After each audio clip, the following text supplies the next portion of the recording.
Hi everyone, it's Charlotte Alea with your July 2017 Tarot and Oracle forecast. How exciting is it that it is July? So I am really looking forward to this reading this month. I'm not sure why, but I'm feeling a little bubbly. And so I'm going to go ahead and draw 5 cards as usual. We're going to do 3 cards from my Mary L tarot deck. And this is an incredibly sacred deck to me. As of late, I've actually mostly been using in my personal work, not my public work, but today it was telling me that it wanted to be used for this reading. So I have a feeling the reading might go a bit deep because this deck is deep. And then we'll do one card from the Animal Spirit Oracle as a animal spirit totem and guide for us this month. And then one card from the Sacred Symbols Oracle, a little bit of otherworldly and spirit advice for us this month. Okay, so I'm going to go ahead and shuffle the cards and then draw them, and we'll see what's in store for us. All right, so I've already shuffled, so I'm going to just go ahead and cut.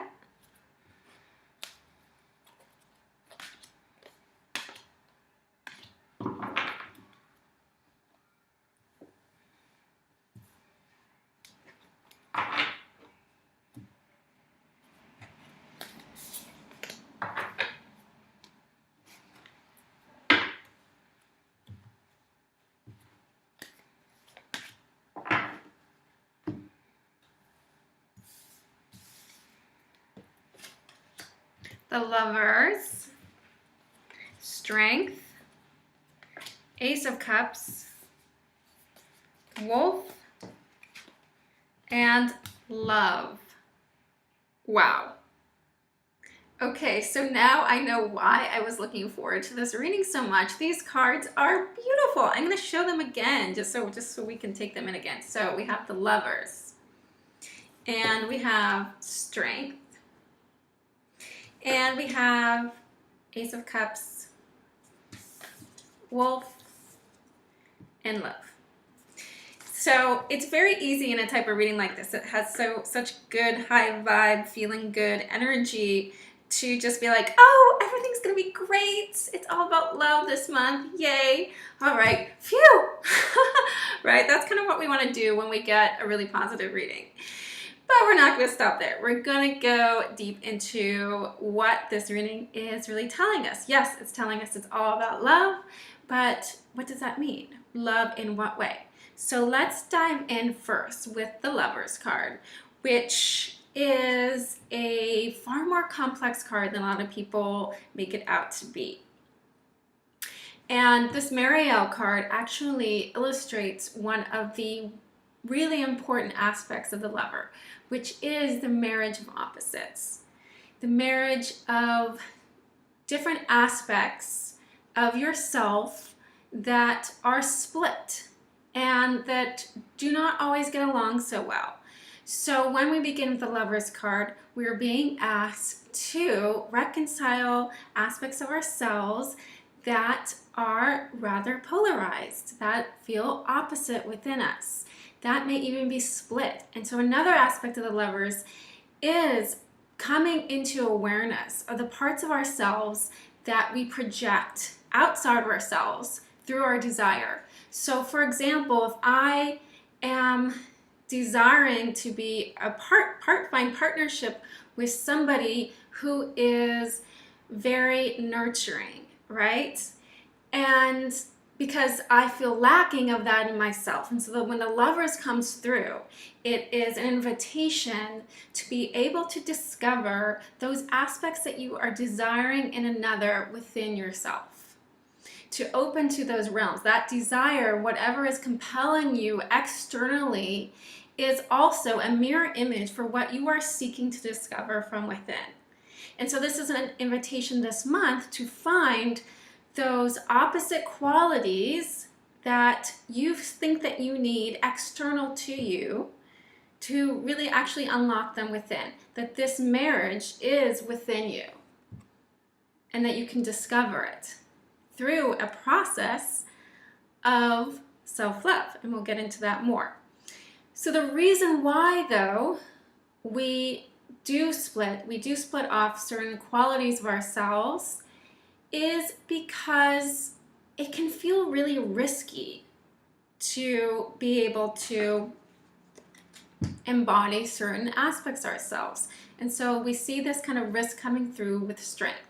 Now, strength often represents, or sometimes represents, tests that we will be given, and I do believe that this is true this month. I do believe that we will be tested in some way in a way that's going to be ask us to uncover strengths within ourselves that we have before felt were scary, off limits. Oh, only for her or him, not me. That's not me. No, I can't do that. And so really start questioning why those aspects are off limits, why it's so risky and scary, why it might feel kind of out of control and wild for you to be able to embody those characteristics, those aspects that you feel like you need from another person. And so strength, strength moments can feel scary because we are often asked to face some of our fears.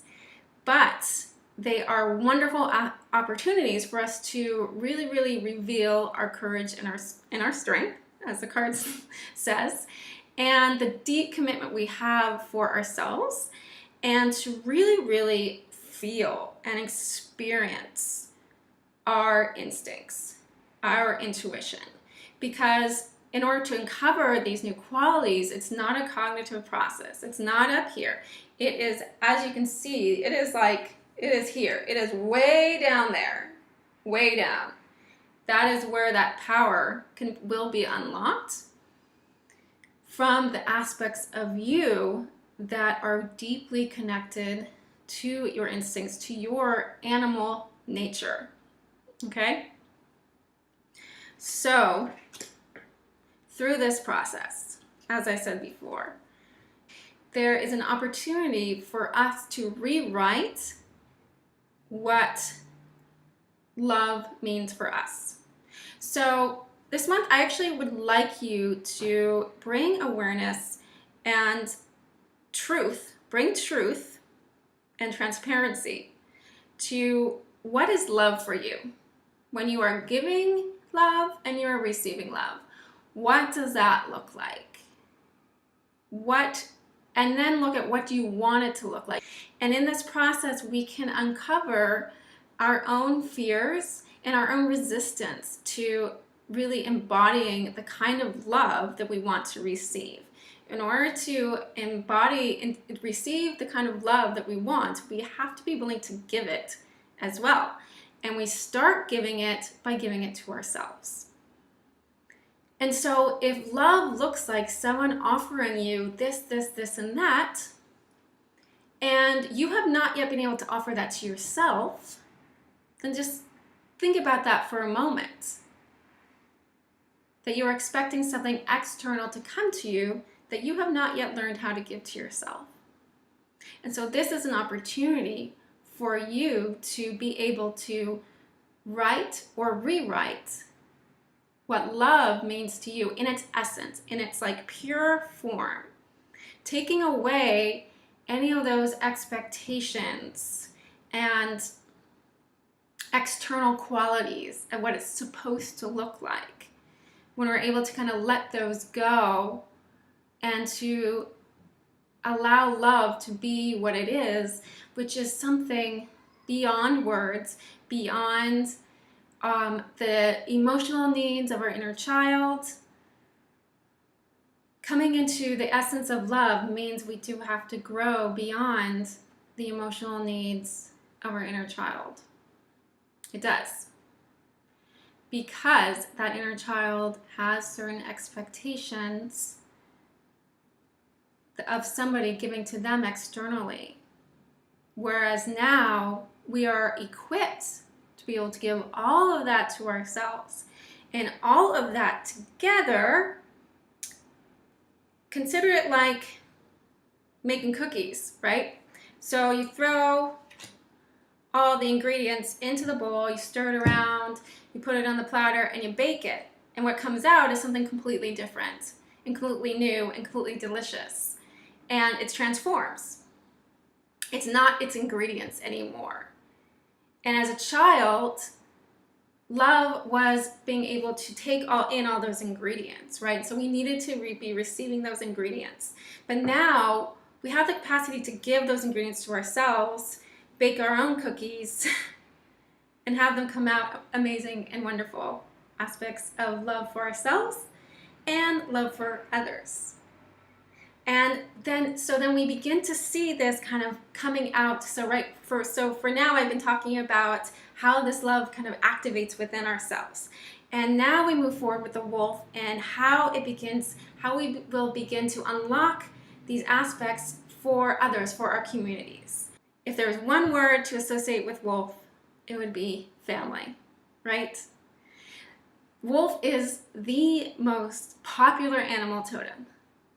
And the reason why, I believe, is because of the pack. We as humans look at wolf packs and our heart melts. This is what we desire deeply, to share this kind of deep camaraderie and shared love and purpose with each other. We desire that so much. We do.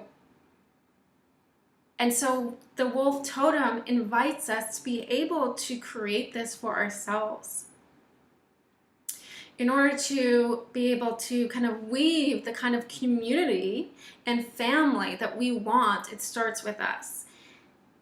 To be able to give that love to ourselves, we then are able to start giving it to other people, right? And to really be able to kind of be this is what it is.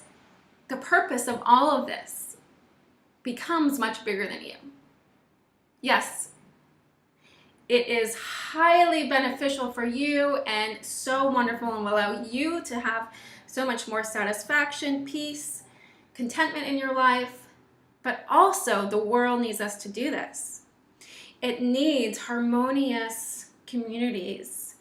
It needs communities and families that heal rather than break down, rather than create imbalances of power, corruption, all the things that we see everywhere, right? So the world needs this from us.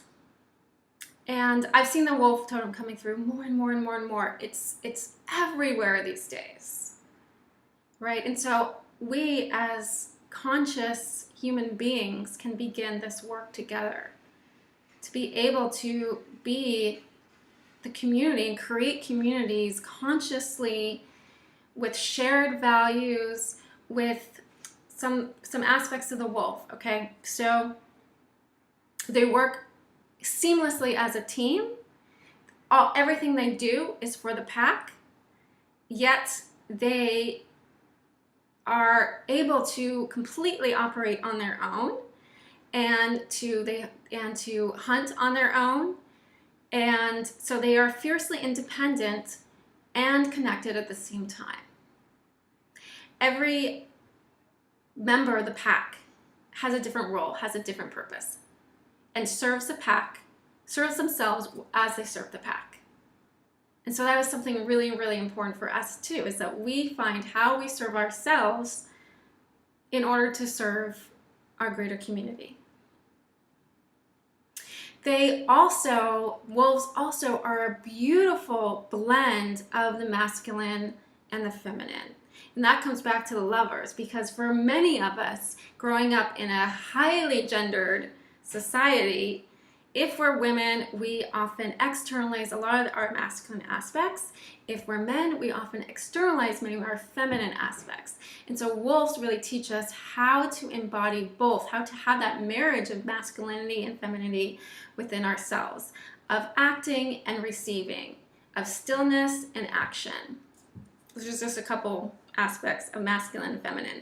And when I say masculine and feminine, I do not mean men and women at all. right? Because all of us embody masculine and feminine aspects. It's just that with gender, with our society so gendered, as women, we are taught that we're not allowed to be masculine, and men are taught that they're not allowed to be feminine. And I think that is profoundly sad, profoundly disruptive. It's created so many societal ills. I will stop my rant there. Okay. So, as I said before, it all comes back to love. And there's really nothing more I can say about this that I haven't said already. To really, really know, go back to what were you taught love was, and what do you want love to be, right? Questioning that, testing yourself through that, learning to love the way that you want to be loved by showing up yourself and loving yourself and others that way. This is a wonderful reading for the month of Cancer. So connected to family, so connected to those things that we hold the closest to our hearts in our lives, right? So fluid. Doing this reading makes me want to go jump in the ocean right now and go swimming and float around with those noodles. That sounds amazing right now, just to be so connected to the element of water and love and play and joy in my life, and I hope that you will as well. Okay, I will see you all next month. Please feel free to visit my website at dreamintuition.com to check out more of what I have to offer.